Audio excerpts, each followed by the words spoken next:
Hello everyone, welcome back to my channel, Alan Retired in the Philippines. Today's topic is prenups. I have a friend back in the States. We worked together for 2 years on the major farm and got to know each other pretty well. And we said our goodbyes when I came to the Philippines, and actually he left the company. And we kept in contact. And he messaged me one day. He goes, Alan, are prenups a good idea if I come to the Philippines? What happened was he went through a nasty divorce. And he lost a lot. And I can understand his concern. Well, he told me that he's been chatting with his girl for 6 months. They're both very, very religious. They met on a religious dating site, and they just clicked from day one.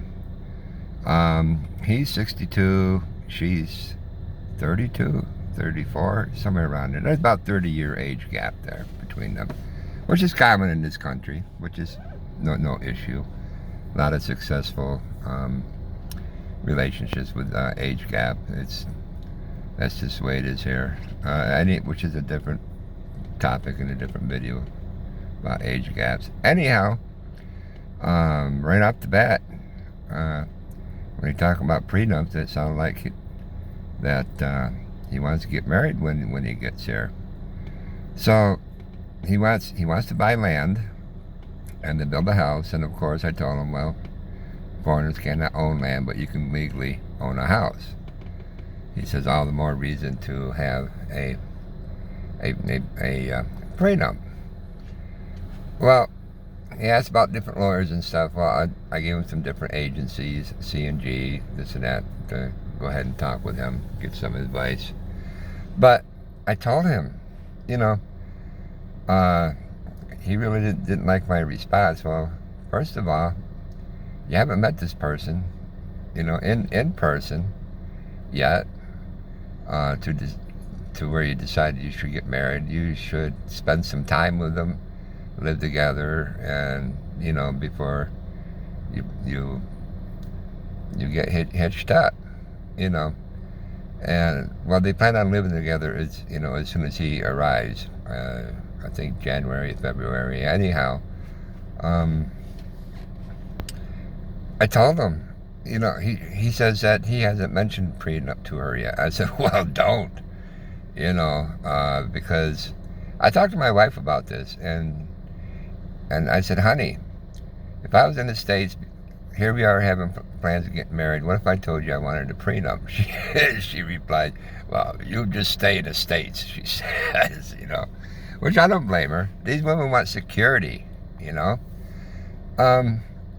So my best advice was, well, listen, if you're going to live together as soon as you get here, and you're the main breadwinner. Apparently she's not working. I'm not sure. She's not making much money. Well, look, just live together for a while. She's going to be working with you and searching for land, building the house. She's going to be taking care of you. Because it's their culture. Filipino women are just great for making good wives. It's amazing what they'll do for you. But they may be tiny and petite, but boy, they're very strong and know how to work. They keep things clean. They'll do your laundry. They'll cook for you. They'll do just about anything for you as long as you're honest and devoted to them. But anyhow, I told them it doesn't matter if you're the one that finances it, because she's going to be right there by your side working with you. In my personal opinion, in my mind, if you're together in a relationship, anything that you acquire together is 50-50, because you're both working at it. It doesn't matter who's the breadwinner. But then again, you want to cover yourself, because a foreigner cannot own land. So I highly suggested to him what you do is you buy land in your girlfriend or fiance's name. You lease it from her. You can lease 25 years on up. And that way, if your relationship goes sour, you still have the land in the house for 25 or more years. And with the age gap, she still has her security and having that land and house when you pass away, so it's a win-win situation. Live together for a year or two, and if you're comfortable in trusting her there 100%, then if you get married, you don't need a prenup. Anyhow, and plus, you got to remember, I told him there is no divorces whatsoever in the Philippines. So let's say you live together and got married, and after 4 or 5 years the marriage goes south and she leaves, let you have the house and land or whatever and everything. Don't remember the old saying, a woman scorned. That she can hold a grudge for years.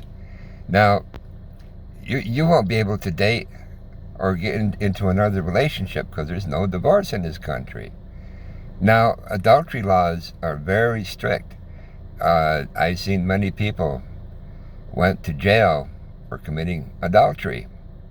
It's a serious matter in this country. So that means if you're married and she leaves and she catches you with another woman, you could end up between 4 and 7 years in jail. And these jails you don't want to end up in. You end up sleeping on cardboard floor or hot. It's just, believe me, it's one place you don't want to end up, let alone be deported and lose absolutely everything. So think carefully. Take your time. Sort all this out, and live with them for a while. Get to know their personality, their bad sides, their good moods or bad moods, and just, I don't know what else to say really, but that's the best advice that I can give at the moment. Now, if any of my viewers have went through this and know a better way to protect your investment or whatever, would love to hear your comments, because I'm married too, but I'm not worried about it with my wife. I'm one of the lucky ones. I hope nothing ever changes, but we'll all survive. But if you have any comments or suggestions, love to hear them, and pass them over to my friend there back in the States, and others here who watch the channel. Maybe we all can learn. Okay, well, hope you subscribe, hit the notification bell for more videos, and well, I'll see you later. Okay, bye-bye.